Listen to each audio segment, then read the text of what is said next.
अब भारत और इंग्लैंड के बीच का टेस्ट सीरीज खत्म हो चुका है। भारत ने इंग्लैंड को 4-1 से मात दी है।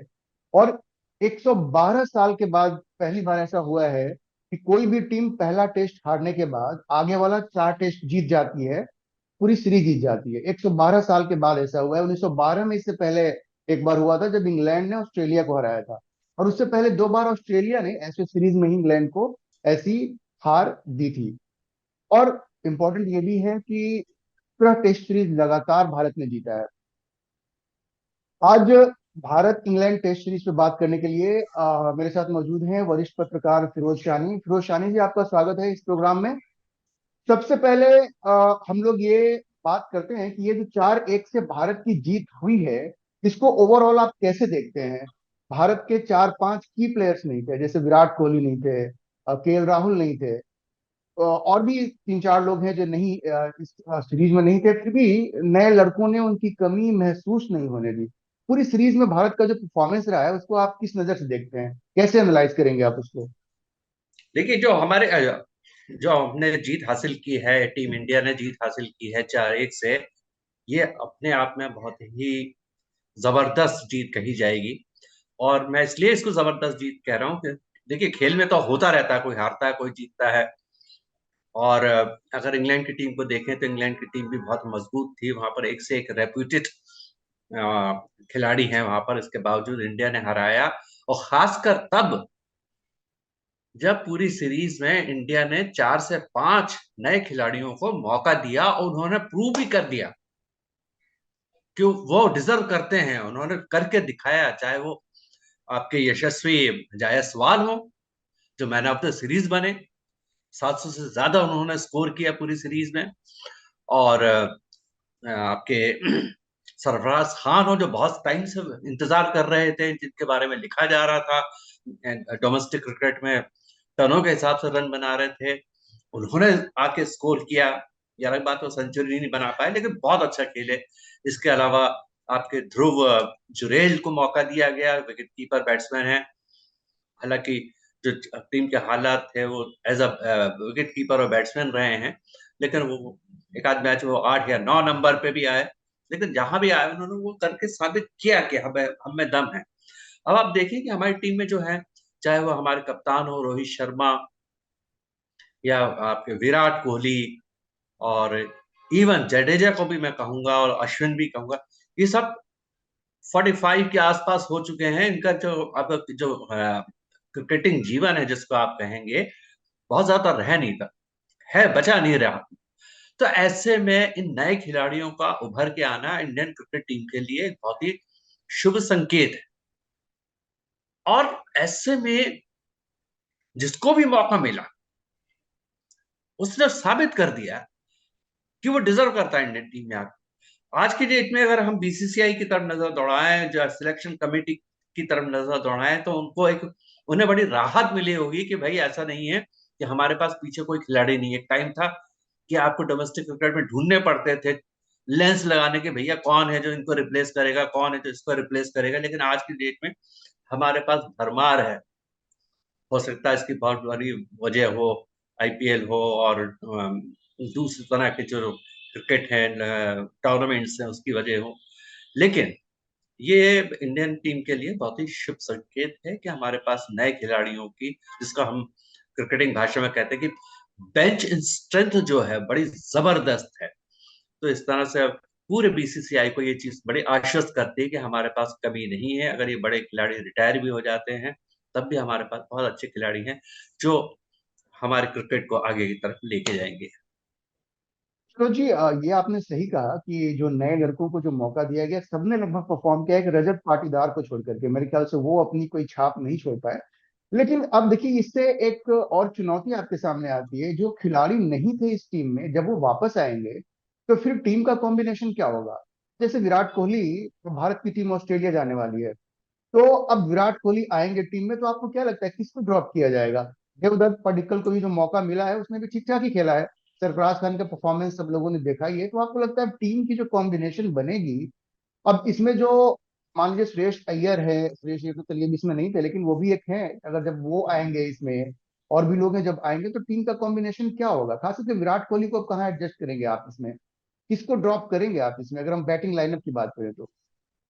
देखिए, विराट कोहली बैटिंग करने आते हैं वन डाउन, तीसरे नंबर पर बैटिंग करने आते हैं, और आज की डेट में जो बैटिंग कर रहे हैं 3 नंबर पर वो है आपके शुभमन गिल। शुभमन गिल। और इस सीरीज में इनिशियली वो थोड़ा शेकी थे, लेकिन बाद में उन्होंने पिकअप किया और बहुत अच्छी उन्होंने बैटिंग की। तो ऐसे में ये जाहिर है कि जिसको कहते हैं कि जो सिलेक्शन कमेटी है, टीम मैनेजमेंट है, उसके लिए ये बड़ा सिरदर्द होगा कि भाई कैसे करें। विराट को विराट कोहली जितने बड़े बैट्समैन हैं उनके बारे में कहने की कोई किसी को कोई जरूरत नहीं है, उनका रिकॉर्ड्स और ये अपने आप भी में और बोलते ये हैं। भी इम्पोर्टेंट है कि अगला टूर ऑस्ट्रेलिया का होगा, वहां पे एक्सपीरियंस तो मैटर करेगा, तो आप विराट कोहली को नजरअंदाज भी नहीं कर सकते, उनका जो एक्सपीरियंस नहीं नहीं रहा नहीं, है। विराट कोहली अगर टीम में है तो उनका खेलना तो मतलब उसमें कोई डाउट ही नहीं है, वो तो खेलेंगे ही खोलेंगे। सवाल ये है कि ड्रॉप कौन होगा। हाँ। विराट कोहली जैसे खिलाड़ी को आप ड्रॉप नहीं कर सकते भाई, वो वर्ल्ड क्लास बैट्समैन है, उनका रिकॉर्ड बोलते हैं। आप कैसे उनको ड्रॉप कर देंगे। विराट कोहली अगर टीम में है तो विराट कोहली तो खेलेंगे ही। अब सवाल ये है कि शुभमन गिल को थोड़ा सा नीचे लेकर आएंगे, 2 डाउन पे लेकर आएंगे, 3 डाउन पे लेकर आएंगे, ये सब है। तो अगर ये जो बैटिंग लाइनअप है उसको आप नीचे की तरफ खिसकाते लेके जाएंगे तो उसमें फिर ये हो जाएगा कि फिर कौन देवदत्त आएगा इसके पडिक्कल बाद। और सरफराज खान, इन दोनों में से किसी एक को चुनना पड़ेगा, क्योंकि एक जडेजा एज एन ऑलराउंडर तो खेलेंगे, एक विकेट कीपर की जगह होगी। तो आपको नहीं लगता कि टॉस फिर इन दोनों में से हो जाएगा, देवदत्त पडिक्कल या और फिर सरफराज खान? हाँ, इनमें हो क्योंकि सकता है कि शुभमन। वो देखा जाएगा वहां पर। पिच जैसे आपको मालूम है कि जो ऑस्ट्रेलिया की पिचेस हैं बड़ी फास्ट होती हैं, बाउंसी विकेट होते हैं, बॉल मूव भी करती है, सब कुछ है वहां पर। तो कंडीशंस के हिसाब से वो तय करेगी टीम मैनेजमेंट की यहाँ पे सरफराज को रखें कि आपको पडिक्कल को रखें। वो सब उस पर डिपेंड करेगा ये। तो और और केएल राहुल भी तो आ जडेजा जाएंगे, तो केएल खैर राहुल रहेंगे भी क्योंकि तो। हमें वहां पर जरूरत है ही जडेजा की। जडेजा जो है एक हाँ। बेहतरीन ऑलराउंडर है आज की डेट में, बेहतरीन फील्डर भी है, सिर्फ ऐसा नहीं है। तो वो तो 11 का हिस्सा होना ही होना है। अब इसमें एक चीज हो सकती है, क्योंकि वहां ऑस्ट्रेलिया में ऐसा नहीं होता कि बॉल बहुत ज्यादा टर्न होती है। तो अश्विन है, आपके कुलदीप हैं, इनमें से किसको खिलाया जाएगा। हो सकता है कि हाँ, 3 पेसर वो और तो हम एक लोग स्पिनर बॉलर के पे साथ आएंगे। उतरे हैं, और जडेजा ऑलरेडी एक स्पिनर है, तो आपके पास 2 स्पिनर का ऑप्शन होते हैं। और आपने 3 फास्ट बॉलर वहां पर रखे, तो वो सब देखना होगा। ये आगे क्या होता है टीम मैनेजमेंट तय करेगा। और फिरोज जी, एक विकेट कीपर के रूप में भी ध्रुव जुरैल जो है, उनका भी परफॉर्मेंस बड़ा शानदार रहा है। एक मैच तो उनके परफॉर्मेंस में जो batting back to back innings उन्होंने की, उससे टीम जीती है। सवाल यह है कि ऋषभ पंत भी अब फिट हो जाएंगे जब तक ऑस्ट्रेलिया सीरीज ये होगी, तो ये भी तो एक बहुत बड़ा हेडक होगा कि ऋषभ पंत को लाया जाए या ध्रुव जुरैल के साथ कंटिन्यू किया जाए, क्योंकि आपने देखा होगा ध्रुव जुरैल की जो डिफेंस टेक्निक है वो तो मुझे बड़ी अच्छी लगी। मुझे लगा कि इसमें वो डिफेंस की टेक्निक है, टेस्ट मैच का जो टेम्परामेंट है और खेलने की जो टेक्निक है, वो ध्रुव जुरैल के पास है। तो ये भी तो एक होगा कि भाई किसको रखा जाए, ध्रुव जुरैल को रखा जाए या ऋषभ पंत को रखा जाए? देखिए, ऋषभ पंत के लिए अभी बहुत ही उनको एक अग्नि जिसको कहें ना कि अग्नि परीक्षा से उन्हें पास होना पड़ेगा। बहुत लंबे समय से वो लेकिन नहीं खेले हैं ऑस्ट्रेलिया में एक्सीडेंट उनका में। परफॉर्मेंस बहुत बढ़िया रहा है, पिछली सीरीज जो हुई है उन्होंने ही सीरीज जिताया था, अगर आपको याद हो तो, जो बेहतरीन इनिंग्स खेली थी, तो क्या उनको ओवरलुक किया जा सकता है? उन्होंने लंबे समय से अभी क्रिकेट नहीं खेला, जब से वो इंजर्ड हुए एक्सीडेंट में उसके हाँ। बाद से नहीं खेला है। तो उनकी फिटनेस को लेके उनके मैच, देखिए, आईपीएल शायद खेलने जा रहे हैं आप वो, आईपीएल। आप कितना भी अच्छे खिलाड़ी हो, अल्टीमेटली जिसको कहते हैं ना कि नेट्स पे खेलना अलग बात होती है और मैदान पे खेलना अलग बात होती है। तो उनको अभी ये साबित करना पड़ेगा कि अभी भी उनके पास मैच टेम्परामेंट है, मैच खेलने का टेम्परामेंट है। उनमें आ, वो रन बना सकते हैं, विकेट कीपिंग कर सकते हैं। तो उनके लिए भी बहुत ही जरूरी होगा कि वो ऑस्ट्रेलिया के दौरे के पहले अपने आप को वो साबित कर दें कि नहीं, मैं अब पूरी तरह से 100% फिट हूँ। मेरे विकेट के पीछे मेरा परफॉर्मेंस बहुत अच्छा चल रहा है, विकेट के आगे एज अ बैट्समैन बहुत अच्छा खेल रहा आप ये हूँ, कह रन रहे हैं कि बना रहा हूँ। आईपीएल में जो उनका परफॉर्मेंस होगा वो बहुत कुछ ये इशारा देगा कि वो फिट है कि नहीं है, आईपीएल तो वो खेलने जा रहे हैं ऋषभ पंत। हाँ, वो देखिए, आप क्योंकि अब तो आईपीएल आ ही गया है, कुछ दिनों के बाद ही शुरू होने वाला है। 22 22 मार्च से शुरू और होने वाला है आईपीएल। हाँ, कुछ दिनों में ही शुरू होगा, तो उसमें है हालांकि जो आईपीएल हम सब जैसे जानते हैं कि आईपीएल T20 फॉर्मेट है, और लेकिन जो टेस्ट मैच है ये बिल्कुल अलग ही चीज हो जाती है, बिल्कुल it's a different game altogether. Test match ही दरअसल एक, जो क्रिकेटर है उसकी उसकी परीक्षा होती है कि उसमें आप सेशन दर सेशन खेलते हैं, आप कितने अच्छे बैट्समैन हैं, आप में टेम्परामेंट कितना है, आप कितने थिंकिंग बैट्समैन हैं या कितने थिंकिंग बॉलर हैं। वहां पर ये तय होता है कि आप कितने अच्छे फिटनेस ना क्रिकेटर हो। हैं। टी T20 में तो आप गए, आपने इधर उधर फेंक दिया, मार दिया, इधर कर दिया, उधर कर दिया, रन बन गए, ठीक है, हाँ वो हो गई, छह पड़ गए, चार पड़ गए। लेकिन क्रिकेट में नहीं होता। हालांकि आज की डेट में जो क्रिकेट भी है, आप देखें, आगे हम इसमें चर्चा करेंगे भी, कि अब आप देखें कि 4, 4.5 की औसत से इवन टेस्ट क्रिकेट में भी रन बन रहे हैं, और हम बहुत ही कम ये सुनाई देता है कि मैच ड्रॉ हो गया, अनलेस कि कुछ बारिश हो गई, ये हो गया, वो हो गया, तो अलग है। लेकिन आजकल जितना भी आप देखेंगे, किसी के भी बीच में टेस्ट सीरीज हो रही हो, किसी भी देश के बीच में, आप देखेंगे कि उसका रिजल्ट निकल के आ रहे हैं। ये तो टेस्ट मैच ऋषभ तो पंत को, 2.5 दिन में खत्म हो गया। पांचवा टेस्ट जी, जो था वो 2.5 दिन में खत्म हो गया। हाँ हाँ, और बाकी टेस्ट भी 3 3 4 4 दिन में, पांच पांच हाँ, दिन कोई टेस्ट टिका ही नहीं। अरे उस पर भी हम लोग आएंगे कि ऋषभ पंत को मेरी मुझे ऐसा ऐसी मेरी गट फीलिंग है कि ऋषभ पंत से कहा जाएगा कि पहले आप डोमेस्टिक क्रिकेट, जो रणजी ट्रॉफी वगैरह होता है, उसमें आप अपने आप को साबित करके दिखाएं, आईपीएल क्योंकि खेलने के अब बाद भी उनको कहा जाएगा कि अब डोमेस्टिक क्रिकेट में जाके खेलें, ऐसा आपको लग रहा है? आईपीएल वो खेलेंगे उसके बाद क्यों नहीं भी? कहा यार? अगर कोई ऑफ कलर हो जाता है तो उसको छोड़ा जाता है कि भाई जरा डोमेस्टिक क्रिकेट खेले, और खासकर ऋषभ पंत के तो केस में बनते ही है कि ठीक है, आप बहुत अच्छे विकेट कीपर हैं, बहुत अच्छे बैट्समैन हैं, लेकिन आपको अगर हम अगर ऑस्ट्रेलिया लेके जाना चाहते हैं, और आपको अगर वहां पर टेस्ट मैच खिलाना चाहते हैं, टेस्ट मैच की मैं बात कर रहा हूँ, वहां पर भी वनडे सीरीज होगी और T20 भी हो सकता है, मैंने पूरे शेड्यूल तो नहीं देखा, लेकिन जहां तक टेस्ट की बात है तो वो उनको कहेंगे कि टेस्ट मैच के लिए आप पहले रणजी ट्रॉफी में रन करके दिखाएं। ये ऐसा मेरा मानना आप कह रहे हैं कि अभी इस बात के अच्छे खासे चांसेस हैं कि शायद ध्रुव जुरैल को ऑस्ट्रेलिया में मौका मिल जाए, अगर ऋषभ पंत पूरी तरह से फिट नहीं हुए तो। आपको लगता है? अच्छा, ध्रुव जुरैल के बारे में आपकी क्या रीडिंग है? आपने जो देखा उनको बैटिंग करते हुए, विकेट कीपिंग जो आपने देखी, कैसे रेट करेंगे आप? है। देखिए, उनका जो पहला मैच था, जो उनको पहली बार मौका दिया गया था एज अ विकेट कीपर, वो बहुत ही, उन्हें काफी चांसेस मिस किए गए, और उन्होंने मिस किया, और उनकी इसको लेके आलोचना भी हुई थी कि क्या ये वाकई फिट है कि नहीं, लेकिन अगले मैच में उन्होंने बड़ा इंप्रूव किया, बहुत इंप्रूव किया, और उसके बाद उनकी न सिर्फ विकेट कीपिंग सुधरी, बल्कि उन्होंने बल्लेबाजी भी बहुत अच्छी की। और आजकल तो हम ये देखें, जो सबसे बड़ा इंडिया के लिए मैं बोलूंगा, खासकर मैं इंडिया की बात कर रहा हूँ, कि इंडिया की जो बैटिंग है, इवन जो 11 नंबर का भी बैट्समैन है, आप देखें वो इतना बढ़िया खेलता है, ऐसा लगता है कि वो एज अ बैट्समैन टीम में, टेलेंडर उसको नहीं कह सकते कि अरे यार टेलेंडर है, ठीक है अब इसको निकाल देंगे, नहीं। वहां पर आप बुमराह को देख लें, वो भी 20 22 रन बना के आता है, कुलदीप को देख लें, वो उनके जो शॉट्स होते हैं, कुलदीप के जो शॉट होते हैं, कुलदीप यादव, आप देखिए बाकायदा प्रॉपर एक प्रोफेशनल बैट्समैन की तरह वो आदमी बॉल को नेगोशिएट करता है। तो ये इंडिया के लिए बहुत ही सुखद बात है कि ऐसा नहीं है कि जी 5 नंबर 6 नंबर जडेजा चले गए तो अब इसका कौन करेगा। हाँ, अश्विन आया था, अश्विन बढ़िया रन बनाते हैं, दूसरा आया थे वो बढ़िया रन बनाते हैं, वहां पर उनमें उनमें वो रन बनाने का भी उनमें कॉन्फिडेंस है कि हम एज अ बैट्समैन भी यहाँ पर खेल सकते हैं। उन्होंने बनाया, उन्होंने साबित किया है।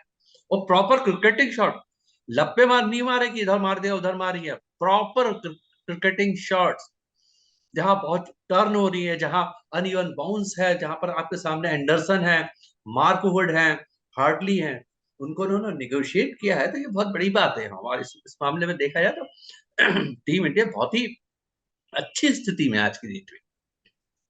एक और है फिरोज जी कि ये जो केएस भरत हैं, क्या ये मान लिया गया कि अब उनकी इनिंग्स खत्म हो गई, केएस भरत के लिए कोई जगह बनती नहीं है टीम में? ध्रुव जुरैल अब आ गए हैं और ऋषभ पंत भी आ जाएंगे, तो शायद केएस भरत एक तरह से हम लोग कह सकते हैं कि कर्टन्स डाउन है उनके लिए। नहीं देखिए, अगर विकेट जो भरत हैं, ऐसा नहीं कह सकते कि उनका लिए दरवाजे बंद हो गए, टैलेंटेड हैं, बड़े यंग हैं, और संघर्ष करेंगे जब फिर भी से मौका वो। मिला तो डिलीवर नहीं कर पाया, मौका जब उनको मिला तो केस हाँ, नहीं ढक हुआ, दिया। नहीं, कई बार होता है, नहीं होता, नहीं होता आदमी, जब आप उसको मौका मिलता है, नर्वस भी होता है। अगर आपने देखा होगा कि जब सरफराज खान को जब मौका मिला, इंडिया बड़े क्राइसिस में था, तो सरफराज को ना भेज के इनको जडेजा भेजा को गया भेजा था था। आपके क्या जडेजा नाम है को, इनका, जो हमारे ऑलराउंडर हैं, जडेजा, रविंद्र जडेजा। जडेजा को भेजा गया था। तो कुछ लोग को बड़ी हैरानी हुई थी, यार बैट्समैन तो वो है, जडेजा को ऊपर क्यों है? लेकिन उसके पीछे एक ये था कि भाई ये लड़का है, इसको इतने टाइम के बाद तो मौका मिला है, इतना हम मीडिया हाइप है उसके। उनके पिताजी भी वहां आए थे, उनकी शायद पत्नी भी वहां पर थी, बड़ा इमोशनल सीन भी था, और वहां पर रोना धोना भी हुआ था।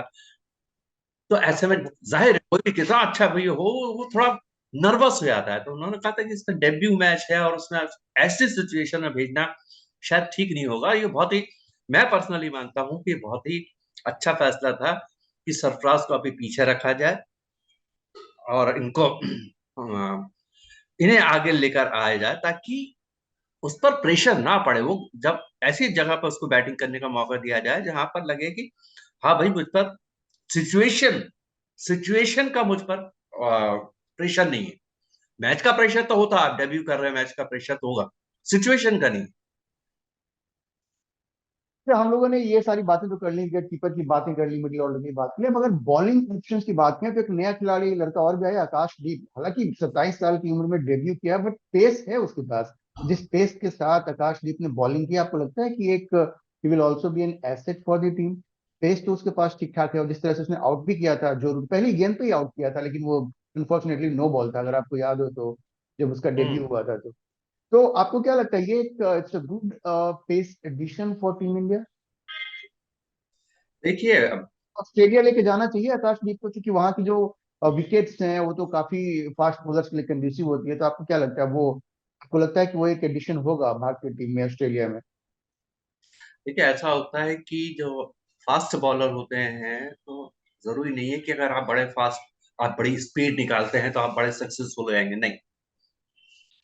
आपकी लाइन लेंथ क्या है, आप किस तरह से थिंकिंग बॉलर हैं, आप कितनी बॉल को स्विंग करा सकते हैं, आप नई बॉल से कैसे कर सकते हैं, आप पुरानी बॉल को कैसे यूज कर सकते हैं। और इसका सबसे बड़ा उदाहरण तो एंडरसन है। एंडरसन की क्या स्पीड है, कोई ऐसा, आप उनको मीडियम पेसर ही बोलेंगे? नहीं, 42 यहाँ की पे मैं एज में वो एक आदमी बात, वो मैं एक बात बॉलिंग कहूंगा, कर रहा है। फास्ट, फिरोज जी मैं एक बात कहूंगा, आपने ठीक है लाइन लेंथ मैटर करता है, लेकिन जो फास्ट बॉलिंग होती है, आप वो जमाना याद कीजिए, वसीम अकरम, वकार यूनुस का, डिक ली का, वो क्या जमाना होता था। मतलब आपको अगर कोई एक पार्टनरशिप लगी हुई है, अगर उसको कोई तोड़ सकता है तो फियर्स पेस है वही तोड़ सकता है। ओपनिंग जो आपकी बैट्समैन है उसको कोई अनसेटल कर सकता है, तो फियर्स पेस से आप कर सकते हैं। आपको नहीं लगता कि वो एक चीज, लाइन लेग तो अपनी जगह पे ठीक है, होना चाहिए, but pace makes that difference. आप देखिए कि मार्क वुड है, वो तो 150 प्लस में बॉलिंग कर रहा था, ठीक है। और लेकिन आप ये भी नहीं कह सकते कि सिर्फ आपके पास लाइन लेंथ होनी चाहिए, जिसको कहते हैं अनसेटल करने के लिए बैटिंग लाइनअप को, और कोई कोई पार्टनरशिप लगी हुई है उसको तोड़ने के लिए जो फियर स्पेस होता है वही काम कर जाता है। तो वो पेस भी जरूरी है, ये आपको नहीं लगता? आप नहीं मानते इस बात को? नहीं, मैं बिल्कुल नहीं मानता। जैसा आपने जिक्र किया, आपने ब्रेटली का जिक्र किया, वकार यूनिस को भी जबरदस्त याद उनकी। कीजिए, वसीम अकरम को याद लेकिन कीजिए। आप वहां पर ये देख लें कि वहां ब्रेटली के साथ एक टाइम में मैग्रा भी हुआ करते थे। हाँ, मैग्रा कोई ऐसा नहीं था कि ये सब बिल्कुल तूफानी। पार्टनरशिप में ही होती है, जैसे बैटिंग पार्टनरशिप होती है, वैसे कहते हैं बॉलिंग आजकल की कोई भी पार्टनरशिप। बैट्समैन, आजकल कोई भी आप देखेंगे कि नेट्स पे आजकल मशीन से बॉलिंग होती है। आप जिस तरह पे सेट कर देंगे उतने पे हो जाएगी वो। फास्ट बॉलिंग से कभी किसी को डर नहीं लगता। आपके पास इतने गियर्स आ चुके हैं, हेलमेट है, ये थाई पैड है, चेस्ट पैड है, ये है, रिप पैड है, सब कुछ है आपके पास। तो आपकी पूरी गारंटी है कि आपको चोट नहीं लगेगी। नेट्स पर आप मशीन पर करते हैं, आप मशीन पर आप 160 सेट कर देंगे, 160 पर आपको खिलाएगी वो। कभी भी किसी को भी, आज की डेट में जो पूरी युवा जनरेशन आ रही है, वो जमाना गया कि एक जमाने में जब वेस्ट इंडीज और खासकर जब लॉयड आए, उन्होंने पहली बार चार पेसर्स को इंट्रोड्यूस किया कि एक के बाद एक, एक के बाद एक। वो जमाना अलग है। अभी जो है, जो नए बच्चे आ रहे हैं, वो उनको पेसर से डर नहीं लगता भाई। आप देख लें टैलेंडर्स को, मार्कवुड जैसा आपने जिक्र किया, 148 150 की स्पीड से वो अश्विन को भी बॉलिंग कर रहे हैं, वो कुलदीप को भी कर रहे हैं, उनको कोई नहीं फर्क पड़ रहा। कोई नहीं फर्क पड़ रहा। आपको ऐसा नहीं लग रहा कि वो पिच पे खड़े होके, क्रीज पे खड़े होके ताता थैया कर रहे हैं? नहीं, वो निगोशिएट कर रहे हैं। Ultimately at the end of the day, आपका बॉल पे कंट्रोल कितना है, आप बॉल को स्विंग कितना कराते हैं, आपका कितनी थिंकिंग माइंड है। कपिल देव कौन से थे? कोई कपिल देव क्या बहुत कपिल देव बहुत की गिनती तूफानी कभी बंदा, जेन्युइन लेकिन फास्ट उनकी बॉलर में तो खासियत नहीं ही ये है। थी कि इतने एक्यूरेट थे कपिल देव, इसलिए आज उनकी गिनती क्रिकेट के महान गेंदबाजों में होती है। उससे जो उनके पास जो स्विंग था, कपिल देव को आप रेयरली आपने कभी देखा होगा कि शॉर्ट पिच बॉल करके वो बैट्समैन को डरा रहे हैं। वो बैट्समैन को अपनी स्विंग और इससे डराते थे भाई। वो बैट्समैन वहां पर पसोपेश में रहता था कि अंदर आएगी, बाहर आएगी, कहाँ जाएगी। तो इससे इससे नहीं फर्क पड़ता इससे। अब आज की डेट में ये कहना कि वो इतनी स्पीड से फेंक रहा है। शॉन टेट भी आए थे वहां पर आपके ऑस्ट्रेलिया टीम में। कहाँ गए शॉन टेट का? कितना करियर रहा खत्म। कुछ नहीं है पैसे। पाकिस्तान में तो शाहीन अफरीदी की इसीलिए काफी आलोचना हो रही है कि भाई इसका तो पेस ही खत्म हो गया जब से उसकी इंजरी हुई है। वो 130 32 35 पे कर रहा है, तो सब लोग तो बिल्कुल उसके पीछे पड़े हुए हैं कि भाई ये तो बॉलर वो रहा ही नहीं। तो कौन पेस अगर कौन आपका, सा बॉलर? शाहीन अफरीदी जो पाकिस्तान का क्या ही अभी, ना खरीदे। तो उसकी इतनी आलोचना हुई है अभी। उसका जो पेस नीचे गया, वर्ल्ड कप में भी वो उस स्पीड से बॉलिंग नहीं कर रहा था, हालांकि उसकी इंजरी हुई थी उसके बाद से। तो अगर आप 135 के आसपास बॉलिंग कर रहे हैं तो आप उसको मानते हैं कि वो बैट्समैन को डरा पाएगा 135 की स्पीड पे? देखिए, अनलेस आज यू के आर जैसे बॉलिंग 140 केज। मैंने अभी भी आपको बोला कि आज की डेट में कोई भी बॉलर अपनी स्पीड से किसी बैट्समैन को नहीं डरा सकता। वो डराता है अपनी स्विंग से, अपनी डिसेप्टिव बॉलिंग से। एंडरसन इसका सबसे बड़ा उदाहरण है। 132 133 134 की स्पीड पर बॉल फेंकता है। और सबसे ज्यादा उस आदमी ने परेशान किया भाई, वो 42 की उम्र हो गई उनकी, 40+ है वो, और क्या बॉलिंग कर रहे हैं। हर हर बैट्समैन डरा रहता है, बड़े से बड़ा रोहित शर्मा उनको संभाल के खेलते हैं भाई कि कॉलोनी क्या करेंगी। पेस से कोई नहीं डरता, पेस मैटर नहीं करती। सवाल ये कि आपके पास वेरिएशन कितना है, आप डिसेप्टिव कितना है, वो मैटर करती है बात। एक बात और, इस सीरीज में जो एक बैट्समैन जिसने जो मैन ऑफ द सीरीज मिला, यशस्वी जायसवाल, उसने 2 डबल सेंचुरी किए, 700 से ज्यादा रन बनाए। हालांकि सुनील गावस्कर का रिकॉर्ड नहीं तोड़ पाया जो वेस्ट इंडीज के खिलाफ था। तो ये यशस्वी जायसवाल के बारे में आप क्या कहेंगे? वो तो इतना सब फाइंड है इंडिया के लिए, ऐसा लग रहा है कि विराट कोहली के टक्कर का या उसके आसपास का एक बैट्समैन इंडिया को मिला है। मैं तो मानता हूं, मैं तो उनकी बैटिंग देख के, यशस्वी की बैटिंग देख के मैं उसका मुरीद हो गया। जिस तरह से उस लड़के ने, इतना यंग लड़का है, जिस कॉन्फिडेंस से वो खेलता है, जो उसमें एग्रेशन है, जो उसके पास शॉट सिलेक्शन है, जो कॉन्फिडेंस है उसके पास, और पूरे all over world, cricketing world में की मैं बात कर रहा हूँ, जिस तरह से उसके बारे में बात की जा रही है, तो मुझे मुझे बिल्कुल भी हैरानी नहीं होगी कि कल को ये क्रिकेटिंग दुनिया के महानतम बल्लेबाजों में इनकी गिनती शुरू हो जाए। मुझे बिल्कुल इसमें हैरानी नहीं होगी। उनमें इस तरह की हर क्षमता है। उनमें रन बनाने, लंबे लंबे स्कोर करने की क्षमता है। जिस तरह से अपनी पूरी इनिंग को वो बिल्डअप करते हैं, शुरू से आखिर तक, वो देखना ही हो गया। मतलब क्या उनमें कॉन्फिडेंस है, क्या उसके पास चारों तरफ। अगर आपने देखा होगा कि आजकल बड़ा चलता है, जिस खासकर जो T20 और इन सब के आने के बाद की इनोवेटिव शॉट लगाते हैं, वो नहीं लगाता। वो प्रॉपर क्रिकेटिंग शॉट खेलता है। वो गजब के, जैसे एक जमाने में गावस्कर हुआ करते थे। आप गावस्कर में प्रॉपर क्रिकेटिंग शॉट खेलते थे भाई। बड़े बड़े धुरंधर गेंदबाजों के सामने उन्होंने किया। वही झलक मुझे यशस्वी में दिखती है। और मुझे बड़ी मतलब, ये तो मैं कहूंगा कि ये हमारा सौभाग्य है, हमारे BCCI का, कि हमें यशस्वी जैसे बल्लेबाज मिले। और मैं तो यही कहूंगा कि यशस्वी भवा, मैं तो यही बोलूंगा। एक सवाल है, भारत 4-1 से जीता, पहले टेस्ट में भी 190 की लीड लेने के बाद टीम हार गई। तो वो कैसे हुआ? मुझे लगता है कि आगे के 4 टेस्ट जीते ये तो स्टोरी नहीं है। पहला टेस्ट हार गए 190 का लीड लेने के बाद भी, तो वो एक उसको आप कैसे एक्सप्लेन करेंगे? क्या ऐसी वजह रही कि भारत लीड लेने के बाद भी हार गया? वो तो नहीं हारना चाहिए था, जिससे कि अ, मतलब बाद का जो परफॉर्मेंस रहा वो थोड़ा सा एक लग रहा है कि थोड़ा क्या हुआ उसमें। देखिए इसमें एक पहला टेस्ट मैच जो हैदराबाद में हुआ था, जो हम लीड लेने के बावजूद हार गए, तब तक हमें इंग्लैंड की स्ट्रेटेजी के बारे में मालूम नहीं था कि वो किस तरह से उन्होंने प्लान किया कि इंडिया में कैसे खेलना है। और जो आजकल बड़ा एक शब्द चल निकला है, बेसबॉल। तो बेसिकली बेसबॉल जो है, ये इसका जो ओरिजिन है वो हुआ है मैकुलम। मैकुलम के नाम से बैट उनका जो मैकुलम निकनेम और है वो बेस। और हम्म। इसका मतलब बेसिकली ये होता है कि जबरदस्त इनोवेटिव शॉट और एग्रेसिव क्रिकेट। एग्रेसिव, उनको मालूम था कि इंडिया में बॉल बहुत टर्न करती है। स्पिनर्स पर उन्होंने उन्हें इंडिया टीम जो है स्पिनर्स पे बहुत ज्यादा डिपेंड करेगी। तो उन्होंने इसको काउंटर करने के लिए ये अप्रोच अपनाई कि हम एग्रेसिव होकर खेलेंगे, ताकि बैट्समैन को, कप्तान को, फील्डर्स को हम अनसेटल कर दें। तो वो पहले टेस्ट मैच में तो वो लोग कामयाब हो गए। लेकिन जब दूसरे टेस्ट में भी उन्होंने वही रणनीति अपनाई, और उनके जो इवन जो अंदर बैट्समैन खेल रहे हैं, जो सेटल हैं, बड़े अच्छे से सेटल हैं, उन्होंने भी ये नहीं हुआ कि अब हम मैच जिस स्थिति में है उसके अनुसार हम अपने आप को ढालें। उन्होंने वही लगातार वही एग्रेशन जारी रखा, और इसी की वजह से उन्होंने अपने विकेट खोए।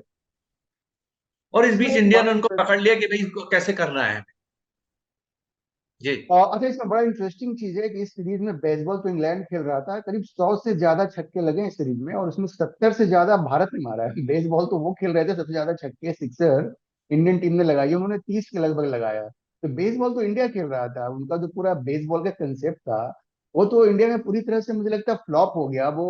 अच्छा, ये भी भाई कि पहली बार बेसबॉल के कंसेप्ट आने के बाद वो कोई सीरीज आ रहे हैं। और जब पाकिस्तान वो गए थे तो एक दिन में 550 रन तक बनाया 75 ओवर में उन्होंने। लेकिन इंडिया में ऐसा लगता है पूरी तरह से फ्लॉप हो गया, और ये हर जगह नहीं चल सकता ये बेसबॉल। टेस्ट भाई क्रिकेट को देखिए, जो टेस्ट क्रिकेट की तरह ही खेलना पड़ेगा। इंडिया ने जो सबसे ज्यादा सक्सेस लगाए हैं, तो अगर आप उनकी गिनती के अनुसार अगर आप वीडियो देखेंगे, तो जितने भी सक्सेस लगे, मैक्सिमम 95% जो सक्सेस लगे हैं, वो प्रॉपर क्रिकेटिंग शॉट है। वो क्रिकेटिंग शॉट है, जो कोई भी सेटल बैट्समैन सामने वहां पर, चाहे आपका हार्टली हो, चाहे वहां पर उनका युवा जिसने डेब्यू किया इसी सीरीज में बशीर हो, फिर चाहे आपका वो रूट हो, तो उन्होंने बाकायदा क्योंकि देखिए हमारे यहाँ क्या है, जो उसने तो दिखाया, रूट ने तो खेला है वो टेस्ट क्रिकेट को टेस्ट क्रिकेट की तरह लास्ट में तो खैर के उसने खेला है जो रूट ने, लेकिन बाकी किसी ने उसको फॉलो नहीं किया। और तो उन्होंने हमारे यहाँ पर देखिए कि क्योंकि हमारे यहाँ इंडिया में जो पिचेस होती हैं वहां पर टर्न बहुत होता है, फास्ट नहीं होती, कमर से नीचे ही बॉल रहती है। और जब भी स्पिनर आता है, तो वहां पर फुटवर्क का बहुत ज्यादा इस्तेमाल होता है, बहुत ज्यादा फुटवर्क का इस्तेमाल होता है। तो इसलिए आप देखिए कि जितने सिक्सेस पड़े हैं, ऐसा नहीं कि मिड विकेट पे पड़ा है या इधर पड़ा है, सब वी शेप में गए इधर। जो यहाँ पर आप किसी भी डोमेस्टिक क्रिकेट पे जाके देखेंगे, तो वहां पर जो बच्चे वहां पर खेल रहे होते हैं, स्पिनर्स को जब भी खेलते हैं वो फुटवर्क का इस्तेमाल करते हैं, और जब भी वो जो बॉल उनकी रेंज में आती है, तो हमेशा वो उठा के मारते हैं और बड़ा क्लीन क्लीन हिट मारते हैं। तो वी शेप में जाती है बॉल।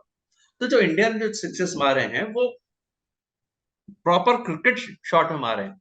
यहाँ पर अगर आप इंग्लैंड की बात करें, चाहे वो ओली पॉप हो, उन्होंने भी सिक्सेस मारे हैं, लेकिन आप देखिए कि रिवर्स स्वीप करके उन्होंने मार दिया।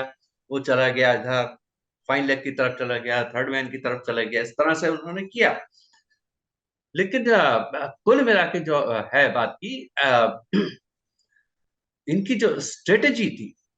और मैं एक और बात यहाँ पर जोड़ना चाहूंगा, जो इंग्लैंड ने इतने अच्छा स्टार्ट लिया, और हैदराबाद टेस्ट जिस तरह से उन्होंने जीता, तो बड़ी आलोचना भी हुई, रोहित शर्मा की आलोचना हुई, उनकी कप्तानी की आलोचना हुई। और ये अलग बात है कि रोहित शर्मा ने बाद में प्रेस कॉन्फ्रेंस में कहा कि हम तो हमेशा अक्सर पहला, जब जब भी हम पहला टेस्ट मैच हारते हैं, तो उसके बाद हम सीरीज जीतते हैं। बड़ा लाइटर मूड में कहा, लेकिन करके दिखा दिया उन्होंने। पिछली बार तो इंग्लैंड के साथ पिछली बार भी यही हुआ था, 4 मैच की सीरीज थी, भारत हार गया था पहला मैच, उसके बाद 3 मैच लगातार जीता था भारत। जो मेन डिफरेंस रहा ना यहाँ देखिए राज जी, मेन डिफरेंस रहा कि जो दोनों टीमों के सीनियर खिलाड़ियों के परफॉर्मेंस जो है, वो मेन डिफरेंस। आप हमारे यहाँ का देखो, कोहली नहीं थे, के एल राहुल को भी मैं एक सीनियर खिलाड़ी की तरह ही गिनना चाहूंगा, श्रेयस शमी भी अय्यर भी नहीं नहीं थे। थे। हाँ, शमी भी नहीं थे, मोहम्मद शमी भी नहीं थे, वो भी हाँ, दोनों मोहम्मद भी शमी ठीक। भी नहीं थे। मैं बैट्समैन की बात कर रहा हूँ। तो वहां एल पर राहुल थे। इसके बावजूद आप देखें कि रोहित शर्मा कप्तान, उन्होंने कप्तानी पारी खेली। जडेजा सीनियर खिलाड़ी हैं, ही इज ऑल्सो 43 44, उन्होंने करके दिखाया।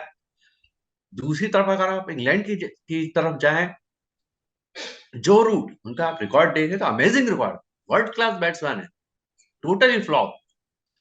सिर्फ 5वें टेस्ट में आके उन्होंने 84, शायद 84 या 85 रन उन्होंने बनाए। अदरवाइज बिल्कुल ही फ्लॉप, आप खेल ही नहीं पाए। बेस्टो भी नहीं जॉनी खेल बेयरस्टो पाया। नहीं खेल पाए, हम्म। आपके बेन स्टोक्स वो नहीं कर पाए। तो जो मेन डिफरेंस ये रहा वहां पर कि आप उस तरह अपनी से बैटिंग खेल ही लाइनअप नहीं। डिलीवर बैटिंग लाइनअप डिलीवर नहीं कर पाई इंग्लैंड की। हाँ, वो निकल, वो ऐसे एक उन्होंने माइंड सेट बना लिया कि हम एग्रेसिव क्रिकेट खेलेंगे। और ऐसे टाइम अब भाई खत्म हो रहा है तो जी। टेस्ट मैच की सबसे खूबी ये होती है कि आपको वहां पर पेशेंस चाहिए, आपको विकेट पे खड़ा होना है। वो आके कि हम जिस तरह से हैदराबाद में खेले थे हम वैसे ही खेलेंगे, ऐसा नहीं होता। अच्छा सूरज जी, टाइम बहुत खत्म हो रहा है, एक सवाल है जो मैंने देखा है, एक राशिद लतीफ है, आप जानते हैं उनको, पाकिस्तान के फॉर्मर विकेट कीपर है, तो वो एक टीवी प्रोग्राम में कह रहे थे कि भाई बॉल का भी बड़ा फर्क पड़ता है, इंडिया में एसजी बॉल इस्तेमाल होता है, हमारे यहाँ वो कह रहे थे क्योंकि बुरा बॉल जो है वो हमने खेला, फिर डीप बॉल, उनका बेसिकली ये कहना था कि इंडिया का ये जो सीरीज में जीत है उसमें यहाँ जो एसजी बॉल होता है। उन्होंने ये भी कहा कि भाई मुझे उम्मीद है कि आने वाले समय में आईसीसी कोई ऐसा फैसला करेगी कि यूनिफॉर्म बॉल यूज होना चाहिए, एक ही बॉल है वो हर जगह यूज होना चाहिए, ऐसा नहीं कि इंडिया में एसजी यूज हो रहा है, कहीं पे कोका बुरा हो रहा है, कहीं पे ड्यूक हो रहा है। तो इस पे आप क्या कहेंगे, आपको लगता है कि इसका भी एक रोल रहा है, जिसको राशिद ने कहा कि भाई भारत की जीत में वहां के बॉल का भी एक कंट्रीब्यूशन रहता है, एसजी बॉल का? नहीं, मैं इस बात से सहमत नहीं हूँ कि एसजी बॉल से बॉल का ही बड़ा कंट्रीब्यूशन होता है, ये बात गलत है। हाँ, एसजी बॉल और कुका बोरा जो बॉल है ऑस्ट्रेलिया की, उसमें फर्क होता है, सीम का जो सिलाई होती है उसका फर्क होता है। हम्म। हमारे यहाँ की जो एसजी बॉल है उसकी जो सीम है बहुत जल्दी ऊपर आ जाती है, और जो कुका बोरा बॉल है उसकी सीम बड़ी इंटेक्ट, काफी टाइम तक इंटेक्ट रहती, इतना फर्क होता है। लेकिन आप ये कह दें कि जी आ, कि इस बॉल से तो आप जीत जाएंगे और उस बॉल से तो वो हार जाएंगे। हम सब ने बचपन में क्रिकेट उन्होंने ये खेला नहीं है, कहा कि उन्होंने ये नहीं कहा कि हम यही सब एक ने फैक्टर क्रिकेट था, खेल, ये वन ऑफ द फैक्टर्स। तो ऐसा नहीं है, ऐसा नहीं है। जो बड़ा बॉलर होता है ना उसके हाथ में आप कुछ भी बॉल दे देंगे। हमने भी क्रिकेट खेला, आपने भी खेला होगा, गली मोहल्ले में खेले, हमने प्लास्टिक की बॉल से भी खेला है। और जो अच्छा हम्म। बैट्समैन होता है वो प्लास्टिक की बॉल से पर भी रन बना देता था। रबर की बॉल से खेले, उस पर भी रन बनाता था। और कॉर्क बॉल से खेले, उस पर भी रन बनाता था। तो जिसको बनाना होता या बॉलर है तो वो प्लास्टिक के बॉल से भी विकेट निकालता था, रबर की बॉल से भी निकालता था, और आपकी कॉर्क बॉल से भी निकालता था। तो ये अब समय बिल्कुल खत्म हो रहा है फिरोज जी, बस एक आखिरी सवाल कि ऑस्ट्रेलिया टूर पे भारत जाएगी, आपको क्या लगता है भारत सीरीज जीत पाएगी? अब ये तो हाइपोथेटिकल बात है कि वहां पर कंडीशन क्या रहती है। ऑस्ट्रेलिया, आप जैसा हम सब जानते हैं, बहुत ही, और ऑस्ट्रेलिया की सबसे बड़ी बात यह है कि मेंटली बहुत स्ट्रांग टीम है, मेंटली बहुत स्ट्रांग टीम है वो। लेकिन इस सीरीज के बाद और इतने मैचेस खेल लिए हैं ये लोग सब, तो ऐसा मैं नहीं मानता कि इंडिया कोई मेंटली थोड़ा सा वीक होगी, नहीं ऐसा नहीं मानता। उनका कॉन्फिडेंस बहुत हाई है। हाँ, कंडीशन डिफरेंट होगी, सब कुछ डिफरेंट होगा। लेकिन मैं यही मानता हूँ कि ये जो ऑस्ट्रेलिया में जो होगी सीरीज बहुत ही दिलचस्प होने वाली है, और बहुत से खिलाड़ियों जी। का वहां पर अग्नि परीक्षा होगी। बहुत बहुत शुक्रिया फिरोज जी, हमारा समय बिल्कुल खत्म हो रहा है, हम लोग अगली बार अगले अंक में अगले एपिसोड में और बात करेंगे भारत और आईपीएल और ऑस्ट्रेलिया सीरीज जो आ रही है इस बारे में। बहुत बहुत शुक्रिया आपका। Thank you.